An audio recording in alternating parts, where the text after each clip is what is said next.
kepada kami. Nah, untuk antrian A14 masih kurang satu pasien lagi ya Ibu, jadi mohon ditunggu sebentar. Tapi saya sudah menunggu cukup lama ya Mbak.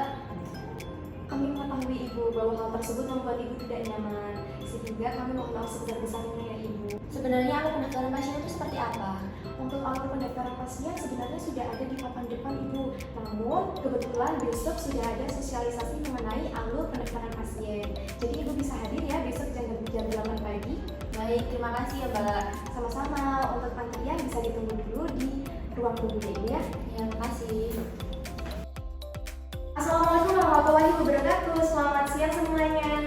Waalaikumsalam warahmatullahi wabarakatuh. Selamat siang Ibu. Sebelumnya terima kasih ya sudah menyempatkan waktunya untuk datang di acara sosialisasi tentang alur pendaftaran pasien rawat jalan. Baik, sebelumnya perkenalkan, saya Fadila Yulia Prameswari, biasanya dipanggil Gila. Saya adalah kepala instalasi rekam medis di RS Harapan Kita. Salam kenal ya semuanya. Salam kenal Ibu. Baik, langsung saja. Di sini saya akan menjelaskan alur pendaftaran pasien rawat jalan. Izinkan saya untuk memulai ya. Baik, untuk alur yang pertama adalah kedatangan pasien. Selanjutnya, pasien akan mengambil nomor antrian dan juga menunggu. Seperti itu. Kemudian, setelah pasien mendapatkan nomor antrian, biasanya kan Bapak Ibu ketika datang kemudian mendapatkan nomor antrian ya. Nah, setelah itu Bapak Ibu akan menunggu dulu di ruang tunggu. Setelah itu Bapak Ibu akan dipanggil sesuai dengan nomor antriannya. Kemudian masuk ke tahap kedua. Di tahap kedua ini ada verifikasi data di loket. Nah, maksud dari verifikasi ini adalah petugas pendaftaran itu akan melakukan verifikasi data mengenai seperti kartu identitas berobat apabila itu pasien lama seperti itu. Kemudian karena verifikasi data otomatis alur pendaftaran yang ketiga harus ada persyaratan dokumen. Jadi ini adalah dokumen yang harus dibawa Bapak Ibu ketika mendaftar. Dan ini bersifat wajib ya Bapak Ibu, tidak boleh tertinggal ya.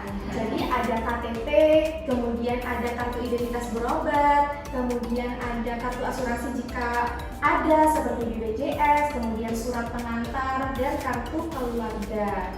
Seperti itu. Nah, untuk persyaratan dokumen sendiri untuk pasien lama dan pasien baru itu nantinya ada sedikit berbeda. Nanti akan saya jelaskan di tahap berikutnya ya. Selanjutnya di alur pendaftaran keempat adalah penginputan data dan pendaftaran. Jadi setelah dokumennya tadi diverifikasi, dikumpulkan, selanjutnya petugas pendaftaran itu akan mendaftarkan Bapak Ibu di sistem. Nah, setelah itu akan dibuatkan dokumen rekam medis apabila pasien itu adalah pasien baru. Kalau pasien lama sudah memiliki dokumen rekam medis. Selanjutnya selesai dan juga Bapak Ibu diarahkan menuju poli tujuan masing-masing. Dari sini apakah sudah bisa dipahami Bapak Ibu sekalian? Sudah bisa ya? Tadi kan sudah saya singgung ya mengenai dokumen apa saja yang perlu dibawa ketika Bapak Ibu berobat ke rumah sakit. Yang pertama, itu dia dibedakan menjadi pasien baru terlebih dahulu. Nah, untuk pasien baru dan juga pasien lama itu ternyata dokumen yang dibawa itu berbeda. Nah, untuk pasien baru, dokumen wajib itu harus ada KTP.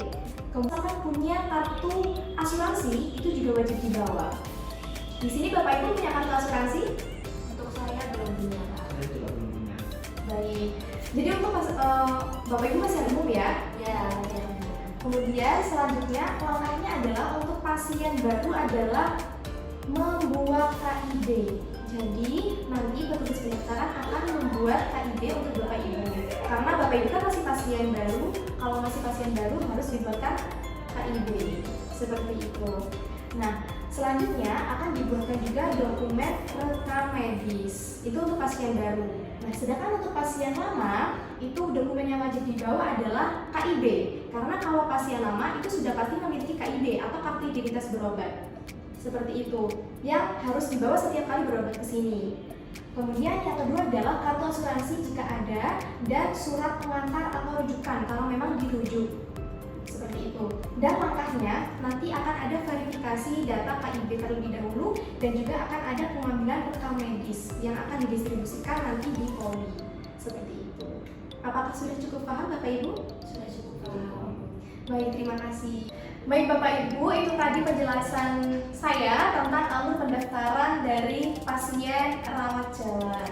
Nah, sebelum saya menutup sosialisasi pada hari ini, saya mau meng-cross check lagi, kira-kira Bapak Ibu udah mendengarkan penjelasan saya dari awal sampai akhir atau tidak? Nah, untuk dokumen yang wajib dibawa, dokumen identitas yang wajib dibawa apa Bapak Ibu? KTP. KTP. Selanjutnya untuk pasien lama itu harus membawa apa selain kartu identitasnya? KID singkatan dari apa Bapak Ibu? Kartu identitas berobat. Identitas berobat. Selanjutnya, apabila pasien tersebut adalah pasien yang memiliki BPJS, apa harus dibawa BPJS-nya? Harus dibawa. Harus dibawa. Yang terakhir Bapak Ibu, untuk pasien yang rujukan, ketika dia di rumah sakit harus membawa apa? Surat pengantar rujukan. Surat pengantar rujukan. Baik, terima kasih Bapak Ibu sudah menyimak ya dari awal sampai akhir ternyata. Dan nanti jangan sampai salah-salah lagi kalau datang ke Fashiankes. Baik, sekian dari saya Dila, mohon maaf atas segala salah kata ataupun salah perbuatan, dan saya akhiri acara sosialisasi tentang alur pendaftaran pasien rawat jalan pada siang hari ini. Assalamualaikum warahmatullahi wabarakatuh.